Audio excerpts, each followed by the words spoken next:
Панкреатит дегеніміз ұйқы бездің дегенеративті түрде қабыну процесі. Бұл аурумен ауыратындардың көбісі негізі майлы тамақты, алкогольді көп пайдаланатындар және тамақты көп тойып жеген кезде пайда болады. Жалпы ұйқы без деген не екендігіне тоқталайық. Ұйқы без ол ас қорытуға қатысатын без. Оның екі түрлі қызметі болады. Эндокринді және де экзокрин, яғни ішке және сыртқа бөліп отырады. Қанға бізде инсулин, глюкагон және соматостатин деген гормондар бөлініп отырады. Осы жерде инсулин дұрыс бөлінбейтін болса, ағзада қан тебеті пайда болатынын баршамыз білеміз. Екіншіден, бұл ұйқы безінің сөлдері бөлінеді, яғни амилаза, протеаза, липаза. Амилаза деген көмірсуды, протеаза бізде белок нәруыздарды, липаза майда тұратып отырады, яғни ас қорыту процесіне қатысады. Баршамыз білетіндей, өт бізде май ыдырау процесіне қатысады. Яғни өт жолдары ұйқы безге ашылады. Ұйқы без екеуі қосылып, ас жекке өзінің сөлдерін бөліп, тамақтың қорытуына қатысып отырады. Осы панкреатиттің екі түрі болады, жедел және де созылмалы. Жедел деген түрі созылмалыға қарағанда ауыр өтеді және де адам өміріне өте қауіпті. Себебі сөлдер ұйқы безден активті түрде бөлінген кезде ұйқы бездің тіндерін өліктендіріп, зақымдап некрозға алып келеді. Жедел басталған кезде бұл ауырсыну қатты ең айқын симптомы болып саналады. Науқастың эпигастр аймақтары, бел аймақтарында ауырсыну белдемелі түрде ауырсынады. Сосын құсу болады, яғни интоксикациялық белгілер. Науқас қанша құсса да өзіне ешқандай жеңілдік алып келмейді. Дене қызуының көтерілуі, қан қысымының ауытқуы болуы мүмкін және бет түсінің өзгеріп бозғылттана бастайды. Жүрек айну, одан бөлек ентігулер, іш түсінің өзгеруі болуы мүмкін.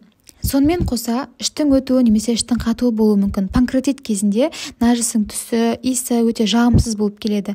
Өйткені бізде ол ұйқы без ас қорытуға сөлдерді бөліп қатысады деп айттық. Яғни бұл дұрыс жұмыс жасамаған кезде сөлдер, ферменттер дұрыс бөлінбей, тамақ қорытылмайды. Яғни құсқан кезде де және де іш өткен кезде де бізде қорытылмаған тамақ қалдықтары сыртқа шығып отырады.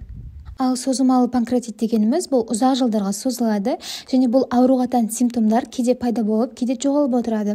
Енді ауырсынуға келетін болса, ол көбінесе тамақтан кейін пайда болады.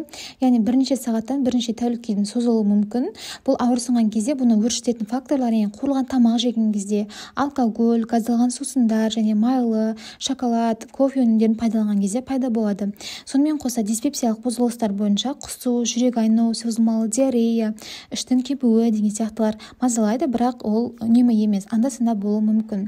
Және тәбеттің төмендеуі және салмағының азаюына алып келеді. Нәжістің өзгерістері бойынша нәжісте қорытылмаған тамақ өнімдері пайда бола бастайды. Енді осы панкреатит ауруына алып келетін себептерге тоқталайық. Ең бірінші көп зардап алып келетін бұл бізде алкогольді өнімдер.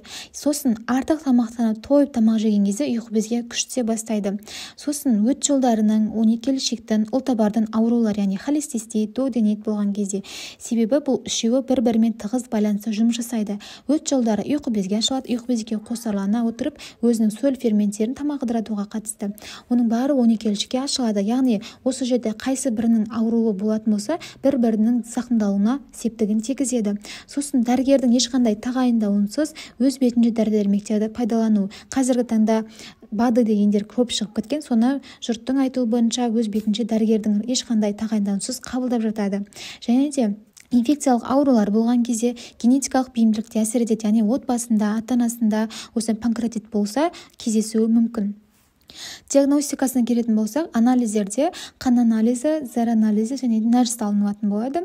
Қан анализінде амилазаның деңгейі, зәрде диастазаның мөлшері, ал нәжісте қорытылмаған тамақ қалдықтарының өнімдері көрсеткіш болып саналады. Ал инструменталды зерттеу бойынша УЗИге түсіреді және де компьютерлік томография бойынша анықтайды. Емдеу процесіне келетін болсақ, жедел панкреатит қауіпті ауру болып саналады. Сол себепті бұл ауруды стационарда дәрігердің бақылауында емдейді. Егер осы ауруға күдік болған жағдайда жылдам жедел жәрдем шақырамыз. Ол келем дегенше біз триада бойынша жұмыс жасауымыз керек, яғни холод, голод және покой бойынша. Холод деп айтып тұрғанымыздай, науқастың ішіне біз мұздай нәрсе қоямыз және ауырсынуды басатын ношпа, папаверин деген сияқты дәрілерді береміз, бірақ ешқандай тамақтануға болмайды, яғни голод ұстану керек. Сосын покой бойынша төсек режимінде жатады.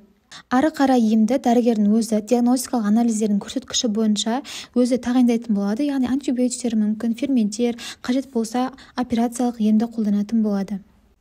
Бұл аурудың профилактикасына келетін болсақ, алкогольді, темекі өнімдерін мүлдем қолданбау. Сосын тойып тамақтанбау керек. кофені көп қолданбау керек, және де азық-түлік, қырыққабат, қызылша, сәбіз сияқты көкөністердің барлығын тамақтарды да қайнатпалы түрде бұқтырып жеу керек.